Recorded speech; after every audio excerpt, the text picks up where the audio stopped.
with the release of the recent chapter, and as we go further into the new series, I want to talk about how the character dynamics between Boruto and Kawaki have changed and maybe do some comparisons between the relationship that Naruto and Sasuke had in their series. Because let's be honest, the rivalry between Naruto and Sasuke was the most interesting part in the last story. And from the beginning of the series, they've been trying to build a new rivalry between Boruto and Kawaki. And they've been building their rivalry since the first page of their series. And as much as people like to criticize the manga designs, I am a manga reader, so I am going to look at how the manga shows their dynamics. Boruto first meets an unconscious Kawaki in chapter 23, noticing his karma mark. When Kawaki wakes up, Boruto tries to convince him that he is a good person, but he can't really do it because Kawaki sees Boruto's karma mark and he thinks that he's from Kara. So they started off pretty shaky, seeing each other as enemies and started arguing. To me, it's a much worse start than how Naruto and Sasuke treated each other in their series.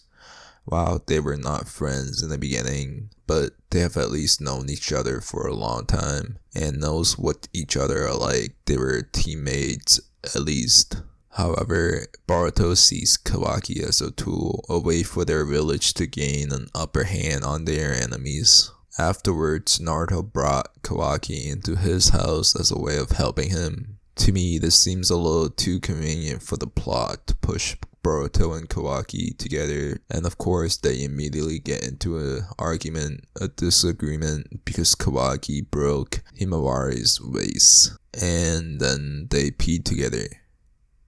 Now, let's see, peeing together or Naruto and Sasuke kissing. There is no winner here, but they're both funny, I guess.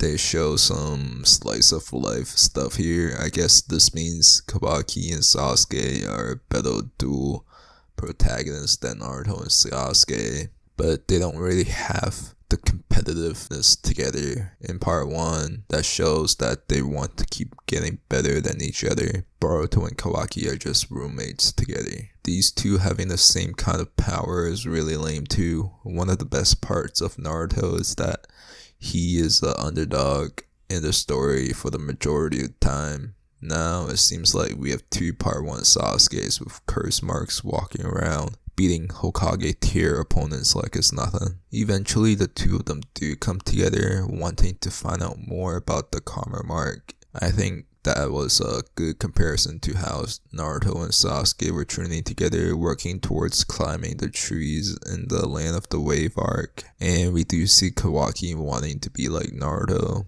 And we do see Kawaki wanting to be like Boruto, with how Boruto has a father figure in his life and he is slightly jealous of that. We can kind of use this jealousy to make a comparison to how Sasuke had never have a real connection to the people in his life other than Itachi and Naruto in part 1 of his story, and how he was jealous of how Naruto is always striving to improve himself. The bad part of this story is that Boruto is not a good Naruto. He is another Sasuke comparison. He has everything that he could possibly have. He's a good fighter. He is not a underdog in his story. There's nobody to root for here. They both start out as a strong fighter with strong abilities. There are some more comparisons here in chapter 32 in this fight against Delta, where Kawaki acts like Sasuke in wanting to protect his friends here.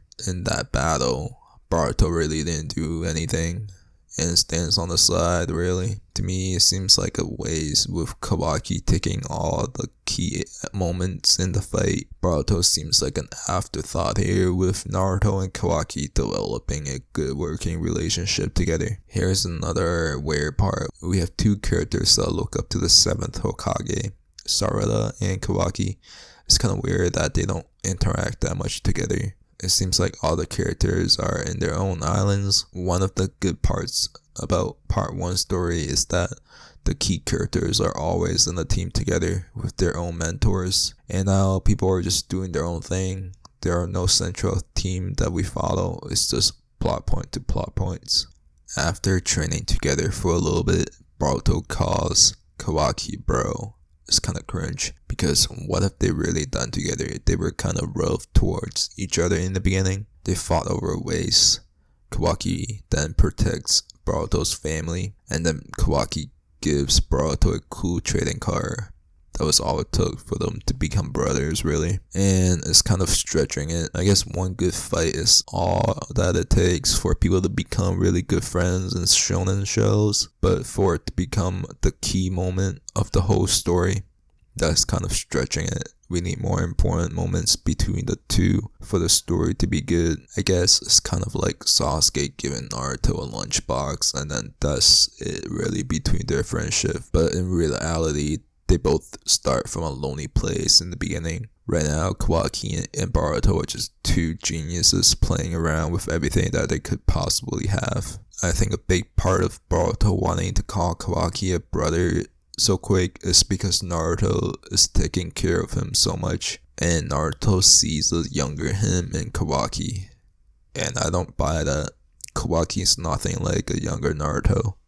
A big part of Naruto in his younger days is how goofy he is. That is an integral part of his character, and being able to smile and make others laugh while going through any kind of hardship. There's nothing about Kawaki that is able to reflect the charms that a younger Naruto shows. He is more like Sasuke. Maybe this is part of Naruto's delusion in thinking that he is as cool as Sasuke was back then. The only part of Kawaki that is like Naruto, I guess, is that he had a lonely childhood like Naruto. That's literally it. There's nothing else in his character that we have seen that is like Naruto. I guess he is nice to people, and we see that he is hard-headed, but we only see one example of that when he broke Himawari's vase and then fixes it. Another part of Naruto's character is that he really just fights without thinking. When he was younger, he never really plans things out with others, but in the fight against Baro in chapter 42, he thinks, he talks, and plans things out with others. In most of Kawaki and Boruto's interactions, it is all basically a replica of interactions between Naruto and Sasuke, where Kawaki orders coldly like Sasuke and Boruto responding loudly like Naruto. To me, it seems like the writer's intention here is really weird. It seems like they want Kawaki to be a dark version of Naruto with the way that Naruto is treating him and thinks about him, but his actions are like Sasuke. Kawaki's action and attitude is nothing like a younger Naruto, so it is really hard for me to accept the way that the plot is demanding the readers to treat Kawaki. Boruto and Kawaki kinda gets into a fight again after the fight with Baro, and then they quickly just make up and say something crazy like they have been friends for more than a month. Wow, they have just been through two big fights together, really. They never do anything at the medium level. They go from chilling in the house to fighting a world-breaking threat. So now that we have been through two big fights together, Naruto literally treats him like a son. It's kind of jumping ahead too far. It's kind of wild. I know Naruto's whole stick as a Hokage is that he treats the whole village as his family, but he clearly has a favorite son here. In the next fight, Kawaki just decides to kill Boruto because he realizes how dangerous Boruto is. And now that Kawaki has decided that he wants to protect Naruto no matter what, he straight up tells Naruto that he wants to kill Boruto. This is another evidence of Kawaki being a Sasuke copy rather than Naruto. Kawaki goes crazy when his emotion is in play like a Uchiha. So why is Naruto insisting on Kawaki being like a younger version of himself? If he wants to say that Kawaki reminds him of Sasuke, I would understand. Like, him wanting to give a younger Sasuke a family could be an interesting story here, even though Kawaki would still end up going crazy. But Naruto's idea just makes no sense. When Boruto ends up reviving himself with his karma powers, Kawaki and Boruto meet up again. They don't even say anything about what happened. They just say hi and nothing more. They just shrugged off the whole thing. They don't even talk about how their plans failed. When Kawaki decided on his own that Boruto can't be killed, he just up and goes with an even more crazier plan. When he acts it out to make things even more dramatic, this is the first time that Kawaki decides to call Boruto a brother. This behavior is not normal. I know that Kawaki calls himself crazy in the same scene as well, but that is not a good excuse for someone to do something crazy. When Boruto realizes what Kawaki is trying to do, Boruto somehow understands what Kawaki is doing. He justifies it in his mind. In this scenario, he's playing Naruto's character again, but he's more like Sasuke in his attitude and interactions. And Kawaki is playing Sasuke again, going insane with his emotions. It just feels like there's no justification for their extreme actions. On one hand, these actions make for a good drama, but there is no in-world justification for it. I understand that Naruto is like the Itachi to Kawaki's Sasuke, and while everyone understands the importance of that idea, Sasuke has spent a long time with Itachi. They grew up together, and while there is no comparison for understanding someone's emotion towards another character, there have been in-world justifications for Uchihas like Sasuke to act out on their emotions. There is no justifications for something crazy like this for Kawaki. In my opinion, Naruto jumped to conclusion way too quick in wanting to help Kawaki. And then Boruto and Kawaki in turn trusted each other way too quick because of Naruto's thoughts on Kawaki. These are just some of my thoughts on how the story has been going and how their character dynamics are. Let me know your thoughts down below. Bye.